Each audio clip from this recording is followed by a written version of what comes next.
You've probably heard the line, "Houston, we have a problem, yeah?" That line became one of the most famous in movie and space history. But what if I told you the real story behind Apollo 13 was just as chaotic as the mission itself? From NASA engineers losing their minds to actors getting sick mid-air, this film went through its own version of a crisis and still came out as a masterpiece. Number 1. They actually filmed in zero gravity. Before CGI made space easy, Ron Howard decided to go old school and insane. He convinced NASA to let the cast and crew use the real Vomit Comet, a modified Boeing KC-135 that simulates zero gravity by diving in midair.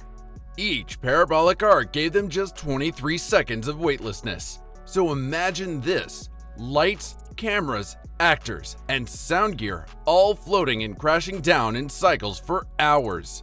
They flew over 600 times to capture those floating scenes you see in the film. It was so effective that even NASA engineers admitted it looked eerily real. Because it was real. Number 2. The flight that made everyone sick. Now, it's not called the Vomit Comet for nothing.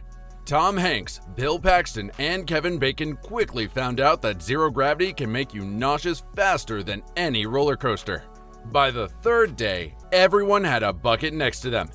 Paxton later joked that between the lights, turbulence, and constant dives, it felt like shooting a movie inside a washing machine. Still, Ron Howard refused to fake it. He wanted every dizzy, spinning, floating moment captured for real, and the pain shows beautifully on screen. Number 3. Tom Hanks basically became an astronaut. When Hanks signed on to play Commander Jim Lovell, he didn't just study the script, he studied NASA. He learned to operate every switch, practice real space procedures, and even memorized emergency checklists used on the actual Apollo 13 mission. Lovell himself said Hanks could have passed for one of his crew members. Even Hanks spent time in NASA's real simulators, performing mock missions until it all felt second nature. By the end, he wasn't pretending to be in space. He was living it. Number 4. Gary Sinise went full NASA too. Gary Sinise played Ken Mattingly, the astronaut grounded over a suspected illness, but who later helped save the mission from Earth. To play him accurately, Sinise spent weeks training in real flight simulators with NASA instructors. He learned the spacecraft systems inside out, so much so that he could walk technicians through a full power-down sequence by memory. One real astronaut later said, "If we ever needed a backup, Sinise could have handled it." That's how deeply the cast respected the real people behind the story. Number 5. Ed Harris stayed in character for the entire shoot. Playing flight director Gene Kranz, Ed Harris was dead serious. He wore the headset all day, even between takes, and issued mock Houston commands to keep the atmosphere real. Ron Howard said Harris practically became Kranz.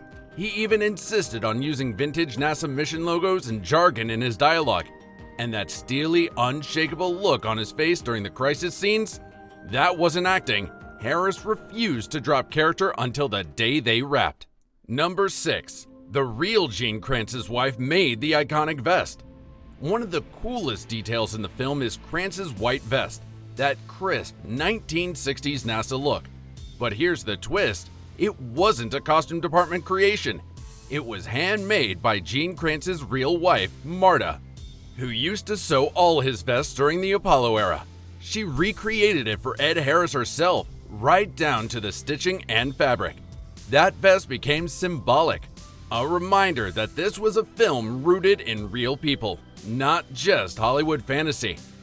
Number 7. Bill Paxton filmed while sick, literally. You know those moments when Paxton's character looks sweaty, pale, and drained inside the spacecraft? That wasn't makeup. Paxton actually had the flu during filming, but Ron Howard decided not to stop production. Instead, he used it. The feverish fatigue added authenticity to the mission's tension as the crew struggled with limited oxygen and power. Paxton later said, "It was brutal, but it helped me feel the desperation we were supposed to be playing." Number 8. The set was so real it was unbearable. To keep things accurate, the production team built the command module to exact scale. Every switch, every dial, every tight inch. There was no air conditioning, barely any room to move, and the lighting made temperatures soar. Hanks once joked, "We didn't need acting, we were already losing oxygen." Ron Howard said he wanted the audience to feel the claustrophobia, and that meant the actors had to live it first. Number 9. The real Jim Lovell appears in the movie. In one of the coolest cameos in movie history, the real Jim Lovell appears as the Navy captain who greets the astronauts after splashdown. That's right, the real Apollo 13 commander welcomed himself home on screen. Ron Howard said it was a surreal moment. You had Tom Hanks playing Jim Lovell and the real Lovell shaking his hand. It felt like history meeting Hollywood. Lovell even advised Hanks on a few lines to make his portrayal more accurate. Number 10. NASA almost said no to the whole film.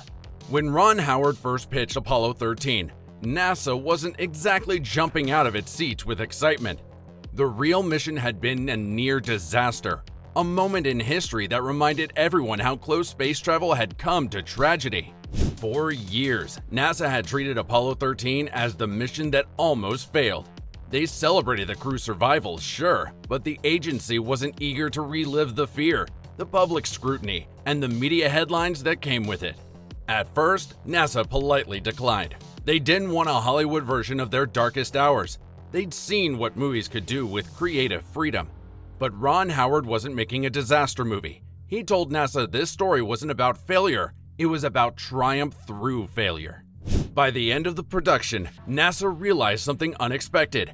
This movie wasn't reopening old wounds, it was healing them. Apollo 13 turned a failure into one of NASA's proudest stories of human resilience, and that decision to say yes ended up reigniting America's love for space.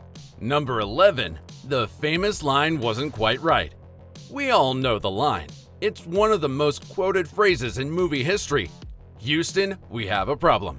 But here's the twist. That's not what Jim Lovell actually said. During the real Apollo 13 mission, his exact words were, "Houston, we've had a problem." Past tense, short, calm, almost too calm for Hollywood. Ron Howard and his team decided to adjust it slightly. They made it a present tense, "We have a problem," to give it that punch of immediacy, that feeling of a moment unfolding in real time. It's a small change that made a huge difference. Number 12. Apollo 13 changed NASA's image forever. When the movie hit theaters in 1995, it reignited something powerful. People suddenly remembered what space meant: the risk, the courage, the teamwork. Schools started teaching the Apollo missions again, and planetariums saw their biggest crowds in years. NASA reported a surge in interest, not just from the public, but from students who wanted to become scientists and engineers. Even astronauts said it changed how people looked at their jobs. One veteran engineer said, "The film reminded everyone that our biggest successes often come from surviving failure." And get this, NASA actually used Apollo 13 clips during training to teach teamwork and crisis management. That's right, a Hollywood movie became a teaching tool at NASA. Thanks for watching, and let me know in the comments which fact is the weirdest. And don't forget to subscribe.